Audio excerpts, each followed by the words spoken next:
बड़ी खबर आपको बता दें, नेपाल के प्रधानमंत्री केपी शर्मा ओली का इस्तीफा सामने आया है। वो चिट्ठी भी सामने आ गई है जिसके द्वारा उन्होंने इस्तीफा दे दिया है। केपी शर्मा ओली अब नेपाल के प्रधानमंत्री नहीं है। उन्होंने अपना जो पद है उससे इस्तीफा दे दिया है, राष्ट्रपति को अपना इस्तीफा सौंप दिया है। इस वक्त की बड़ी खबर, और यह हम आपको दिखा भी रहे हैं, उनके इस्तीफे की कॉपी दिखा रहे हैं जो उन्होंने इस्तीफा दिया है, जो कॉपी लिखी है। हमारे साथ हमारे सहयोगी आनंद लगातार बने हुए हैं, जो नेपाल की सड़कों का इस वक्त हाल है वो एयरपोर्ट के आसपास मौजूद हैं, वो आपको बताएंगे। जरा बताएं और दिखाएं तस्वीरें आनंद।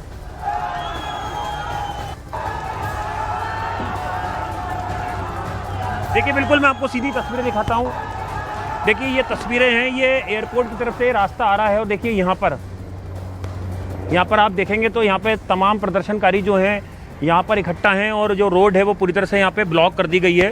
तो ये देखिए, यहाँ पे तमाम प्रदर्शनकारी अपनी मांगों को लेके यहाँ पर लगातार इकट्ठा हो रखे हैं और एयरपोर्ट की तरफ से ये रास्ता आ रहा है। अभी भी लोगों का गुस्सा शांत नहीं है। प्रधानमंत्री के इस्तीफे के बाद भी लगातार सपना उनका कहना है कि जो भ्रष्टाचार है, जो करप्शन है, जो बेरोजगारी है, उसके मुद्दों पे सरकार ने ध्यान नहीं दिया और सरकार अपनी जेब भरती रही। लोगों के बारे में नहीं सोचा, जो युवा थे उनके बारे में नहीं सोचा। यहाँ पे बेरोजगारी चरम पर है, करप्शन चरम पर है। कोई काम कराने लोग जाते हैं तो उन्हें घूस देना पड़ता है।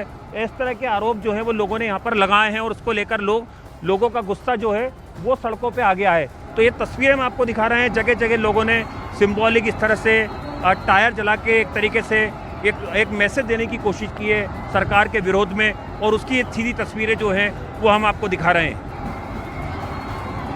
जरा आप एयरपोर्ट के आसपास मौजूद हैं, आपको कोई हेलीकॉप्टर की आवाज़ या कुछ समझ में आए तो ज़रूर बताइएगा, क्योंकि केपी शर्मा ओली भागने की फिराक में हैं, ये भी खबर सामने आई थी। और तस्वीरें दिखाते रहे, आप किसी से अगर बात ना कर पाएँ तो भी। देखिए, बिल्कुल यहाँ पर लोगों का यही आरोप है कि जो प्रधानमंत्री हैं, भले उन्होंने इस्तीफा दे दिया लेकिन वो भगोड़े हैं, वो देश छोड़ के भागना चाह रहे हैं, वो जनता का सामना नहीं करना चाह रहे हैं, वो जनता से मुंह मिलाने लायक नहीं बचे हैं, क्योंकि बहुत देर बाद उन्हें समझ आया कि जो जनता थी, जो आवाम था, उसके मुद्दों को कहीं ना कहीं अनसुना कर दिया गया। एक हमारे साथ यहाँ पे शख्स हैं। सर, आप यहीं के रहने वाले हैं? रहने वाले हैं। अच्छा, क्या कहेंगे सिचुएशन पे? सरकार विफल रही, नाकाम रही अपनी जनता को समझने में, सुनने में, उनके मुद्दों को समझने में।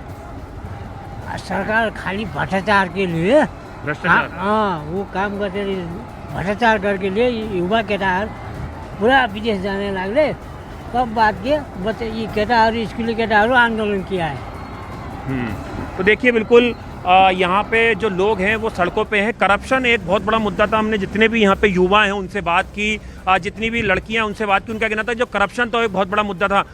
बहुत सारे लोग देखिए यहाँ पर हैं जो एयरपोर्ट से होटलों की तरफ जा रहे हैं, लेकिन यहाँ पर बहुत सारे सपना आम लोगों के अंदर गुस्सा है, आम लोगों के अंदर गुस्सा है और आम लोग लगातार ये मांग कर रहे थे कि जो सरकार है उसके मंत्रियों को इस्तीफा देना चाहिए, प्रधानमंत्री को इस्तीफा देना चाहिए।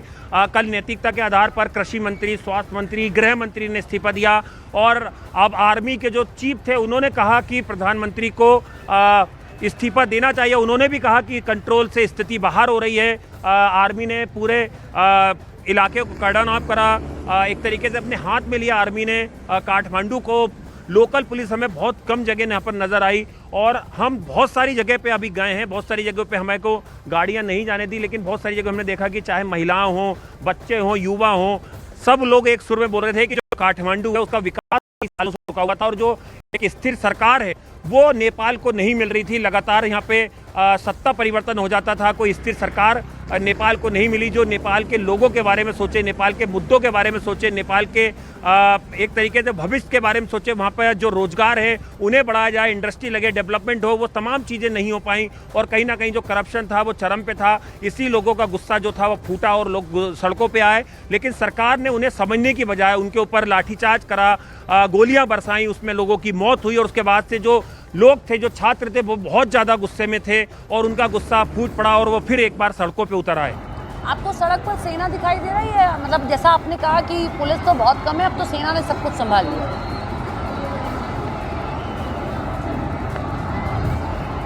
देखिए मैं आपको तस्वीरें दिखाता हूँ। देखिए ये एयरपोर्ट की सड़क है, काफ़ी बड़ी सड़क है। आसपास यहाँ पे बहुत सारे होटल्स हैं, एयरपोर्ट नज़दीक में है। यहाँ से थोड़ी दूर के में कई पुलिस स्टेशन चौकियाँ हैं वहाँ पर। देखिए लेकिन सन्नाटा पसरा हुआ है, पुलिस की प्रेजेंस बहुत कम नज़र आ रही है। केवल यहाँ पे लोग हैं, सड़कों पे लोग इकट्ठा हुए हैं, अपनी बातें रख रहे हैं। फ्लैग मार्च भी यहाँ पर हो रहा है फोर्स का, और लगातार हमें फोर्स के जवानी जो है वो जगह जगह यहाँ पर लग रहे हैं। बीच बीच में कुछ आवाज़ें भी, गोलियों की चलने की आवाज़ सुनाई दे रही है। पुलिस लोगों को तितर बितर करने की भी यहाँ पे कोशिश कर रही है। तो हर तरीके से अभी अगर आप कहें कि काठमांडू की स्थिति सामान्य है तो ये कहना गलत होगा। अभी काठमांडू की स्थिति तनावपूर्ण बनी हुई है। देखना होगा कि जिस तरह से प्रधानमंत्री ने इस्तीफा दिया है, उनके मंत्रियों ने इस्तीफा दिया है, अब आगे क्या वैकल्पिक रहेगा, इसमें क्या रास्ता निकलता है, जो लोग हैं उन्हें कैसे शांत किया जाएगा, क्या मैसेज देने की कोशिश। रोकना चाह रही हूँ, आपको एक विजुअल आ रहा है, ये तस्वीर आप देखिए।